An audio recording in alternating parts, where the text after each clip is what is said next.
निर्धारित वेळेत घराची 95% रक्कम देऊनही गेल्या 2 वर्षांपासून घराचा ताबा दिला जात नाही।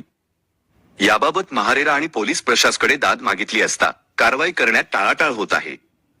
कष्टाच्या पैशातून हक्काचे घर घेण्याचे स्वप्न पाहत कोट्यवधी रुपये दिले, मात्र पदरी निराशा आणि बेघर होऊन जगण्यापलीकडे काही लागलेले नाही। यामुळे खराडी येथील व्हर्टिलास्को ऑपरेटिव्ह हाऊसिंग सोसायटीतील 100हून अधिक सदनिकाधारकांनी आपल्या हक्काच्या घरासाठी भर उन्हात बुधवारी धरणे आंदोलन केले। 10 दिवसांत आम्हाला घराचा ताबा मिळाला नाही तर आम्ही आत्मदहन करू किंवा इमारतीवरून उडी मारून जीव देऊ, असा निर्वाणीचा इशारा आंदोलकांनी यावेळी दिला। आमदार बापूसाहेब पठारे यांनी आंदोलनस्थळी भेट देऊन पीडितांशी संवाद साधला। तसेच खराडी पोलीस स्टेशनचे वरिष्ठ पोलीस निरीक्षक यांच्याशी दूरध्वनीवरून संवाद साधत कारवाई करण्याची मागणी केली।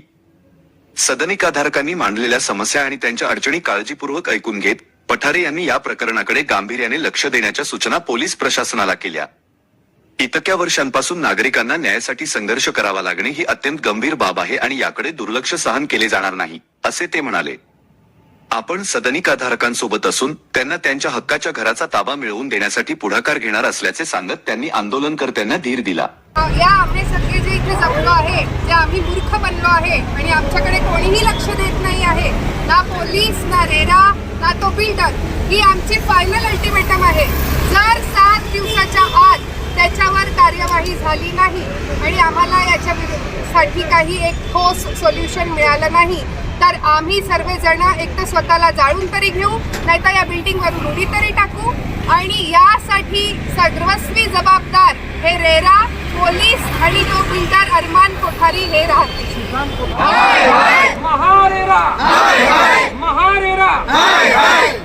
हे तुम्ही बोललोय, सगळं शासनावर बोललोय, तुम्ही करत नाही, मग याचा अर्थ तुम्ही म्हणजे मी त्याच्यात म्हणलं की रेरा मॅनेज झालंय असं।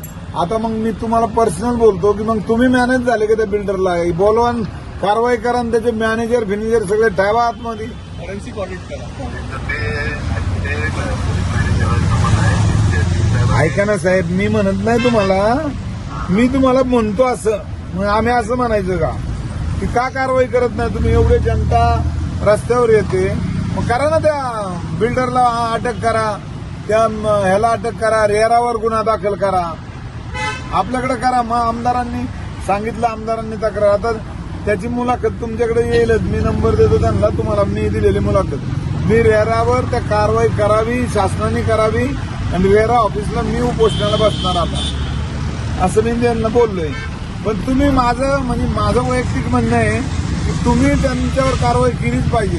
तुम्ही इथले इन्स्पेक्टर आहात, इथले डीसीपी, एसीपी यांनी सगळ्यांनी मिळून त्याला बोलवा आणि यांच्यावर कारवाई करा किंवा त्यांच्यावर कारवाई केलं यांना उठायला लावा आपले पोलीस लगेच आणि त्यांना बोलून घ्या। नाही आले तर ते काम, या कामावर जे लोक असतील त्यांना गुन्हा दाखल करा, कोण मॅनेजर फिनेजर असेल त्याच्यावर, आणि तो आला की नंतर मूळ मालकावर गुन्हा दाखल करा आणि हे लागलं तर वरती रिपोर्ट करा किंवा आमदार साहेब खूप भडकले, आम्हाला बोलले की हे योग्य नाहीये, तुम्ही लोक का कारवाई करत नाही, हे लोक रस्त्यावर बसतात, यांच्यावर अन्याय होतोय, हे लोक सर्वसामान्य लोक आहेत, असं तुम्ही बोला।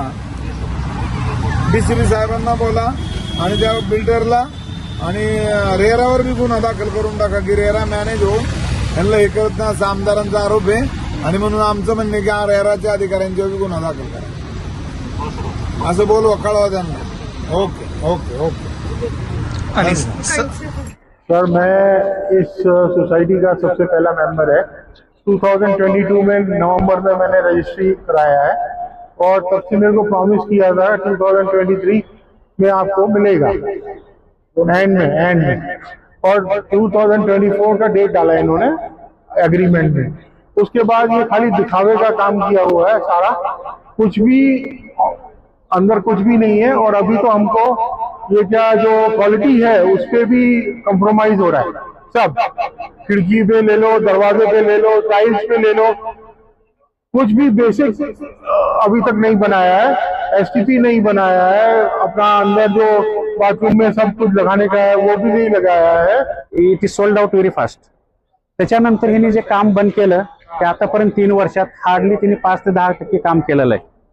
म्हणजे तिने आता हे जे कलरिंग दिलेलं आहे ना ते फक्त वरून आहे, आतले कामं सगळे पेंडिंग आहेत, एक पण काम कंप्लीट नाहीये, एक पण फ्लॅट कंप्लीट नाहीये लास्टच्या 3 वर्षात। ओके, आणि ह्याच्यावरती बिल्डरनी कर्ज पण घेतलेला आहे, मॉर्टगेज केलेली प्रॉपर्टी आहे. हे आम्हाला पुन्हा कळालं, त्यांच्याकडून नाही कळालं. आम्हाला आमच्या काय रिसोर्स कडून कळालं की हा प्रोजेक्ट वरती लोन आहे. जेवढं आज काम राहिलं तेवढंच काम राहिलं होतं. फक्त त्यांनी फरशी केल्या असतील मध्ये थोड्या, काय त्यांनी दरवाजे खिडक्या वगैरे काय ते ओटा केला असेल गॅसचा. फक्त एवढंच काम त्यांनी या 3 वर्षात केलं आणि आमच्याकडून 95% पैसे घेतले. आमच्याकडून सगळे पैसे घेतले आणि आता तो बिल्डर झालं काम म्हण, कारण त्याला त्याचं सगळं मिळालं ना, राहिलं आमचं. त्याच्यामुळं आमच्या घरी आज सासा-सुनामध्ये भांडणे होतात. आमच्या घरी रोज कार्यक्रम भांडण्याचा असतो माहितीये का, आणि त्याला कारण फक्त अरमान कोठारी.